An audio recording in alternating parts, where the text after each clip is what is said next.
conversation. Jalen Brunson. Look at his numbers in the playoffs. They're right there with SGA. Right there. I mean, the numbers are the same. The efficiency, all of it's there. His clutch performances in this playoff so far has also elevated him to his status. I would rather recognize him as one of the best winners right now you have in the NBA. Not just for what he's done in the playoffs. His playoff record since he's joined the Knicks is really good when you consider Knick history. But if you also consider Knick history, you got to say this. This guy shows up, brings a winning culture. Him, Tom Thibodeau, Leon Rose, they bring a winning culture to a franchise that has gone years trying to establish one, and they never could.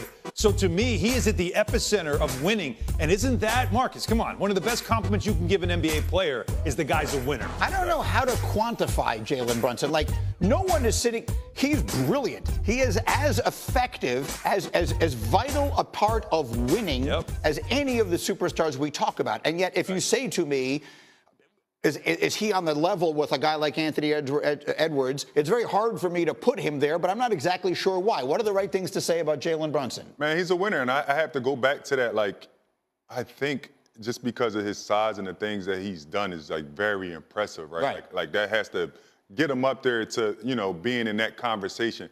But, like, when you say best player, it has to be factored around the team, right? Like, he has the guys he played with in college. He has KAT, like, it's kind of like molded around him, right? Then you talk about a guy like SGA that went to Oklahoma City, and he basically helped build that team, right? At 26 years old, he's in the conference finals. Then you talk about Ant-Man, 23, and getting the guys around him to play at that level. I feel like that kind of, for me, makes the best player, not just and then Halliburton scoring. And what Halliburton's done, and what he is as well, the head of the snake for that offense and the way that Pacer team just goes. Each one has their own individual thing. I think here's the thing. Anthony Edwards is breathtaking. He has moments that are breathtaking. When we talk about great players, it's always about what is the one thing that they do that just is breathtaking, that is marquee, that is box office. Brunson's its footwork and his clutch ability. SGA, I mean, his ability to just snake into defense and make you off balance so much. And then, of course, Halliburton and his ability in the way they move the ball and the way he can shoot the basketball. They all have something individual, but I think Anthony Edwards has the one thing that is the most breathtaking. Halliburton, I feel like, has elevated in this postseason as well. He has elevated the conversation from, I remember his peers called him the most overrated player in the league, whatever it is. Look how ridiculous that seems now with the way that team has played. We'll have time to preview that series as we continue. Jam-packed we are all morning long, as you can imagine. Every morning we give you... Extremely quiet, as you would expect here at the Garden. The Knicks now go home. Stops at a dime, launches, oh yeah! Pure joy here at Madison Square Garden. For the first time in 2.5 decades, the New York Knicks are going to a conference final. Well, this core group has had enormous success and obviously will fall short. And it'll be interesting to see who comes back next year. Do they make changes? All right, it is time for today's Green List, which is brought to you by Hidden Valley Ranch. And if you know me, you know there's nothing I love more than the history of sports. We have the Knicks and the Pacers getting set to start tomorrow night in the NBA's Final Four. If you go back to the 90s, there may not have been a greater rivalry in the sport. And so all 5 of our top moments in the Green List come from that era. And it really started with this. At number 5, first round of the 93 playoffs. John Starks and Reggie Miller not seeing eye to eye, or at least in this case, seeing forehead to forehead. John Starks with the headbutt. He was ejected. Reggie scored 36. Pacers won that game. Knicks won that series. That's number 5. That's where it began. Number 4, we go to Game 5 of the 94 East Finals. The Knicks have a 12-point lead going to the fourth quarter. And then Reggie Miller scored 25 points in the period, multiple long threes, and the legendary look at Spike Lee, who was just pure collateral damage. Pacers won that game, took a 3-2 lead in the series. But the Knicks would fight back to win Game 6. That brings us to number 3 on the Green List. They forced a Game 7 in that series, and here was the moment. Marv Albert on the call. Here's Starks. Starks with the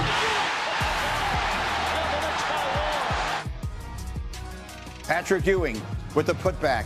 One of the great moments of his career. It put the Knicks up for good. It led to a wild celebration on the floor. The Knicks went to the NBA Finals for the first time in 21 years. They would lose to the Rockets in 7. Now, number 2 on our list, the 99 Conference Finals. The Cinderella Knicks down 3 points late. And then this happened. Tom Hammond on the call. Ward had it tipped. Johnson made a good catch. Johnson is fouled and hit.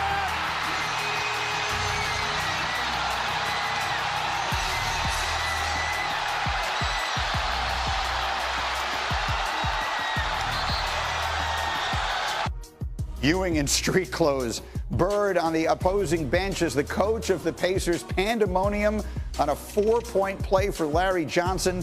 The 8th-seeded Knicks would win the series and go back to the NBA Finals. That's the last time they were there. And it brings us to number 1 on the list. One of the most famous games, one of the most famous sequences in basketball history. Game 1, 95 conference semifinal. Tom Hammond at the mic again. Game that's seen nearly 60 fouls called. Actually, that is short of the record for both teams in a playoff game. Miller for 3, and he got it. Reggie Miller with a clutch tray, and it's 105-102. And a steal. Miller retreats to the three-point line and hits again.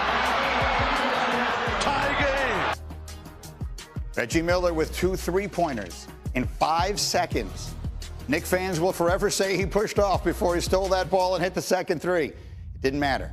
A few seconds later, Reggie would get fouled, hit the game-winning free throws, 8 points in 9 seconds, cementing Reggie Miller as maybe the greatest all-time villain in Madison Square Garden history. The Pacers would win that game, they would win that series in 7, and they would go to the NBA Finals. And so there is so much history from that era between these two teams, and that is the rivalry that is renewed tomorrow night. But as you pointed out in our meeting this morning, Alan, there is more recent history between these two as well. Absolutely is, when you consider they had a 7-game series last season, one that the Knicks took a 2-0 lead. That Game 3 was one of the great Game 3s you'll ever see when it comes to a team facing the potential of being down 0-3. And then the Knicks were seconds away from it until Nembhard hit a great shot. Then this thing goes to 7. Why? Knicks had a couple of injuries. They had a Game 7 where they were they were put together by gum and glue. In this game, Josh Hart's playing with an injury.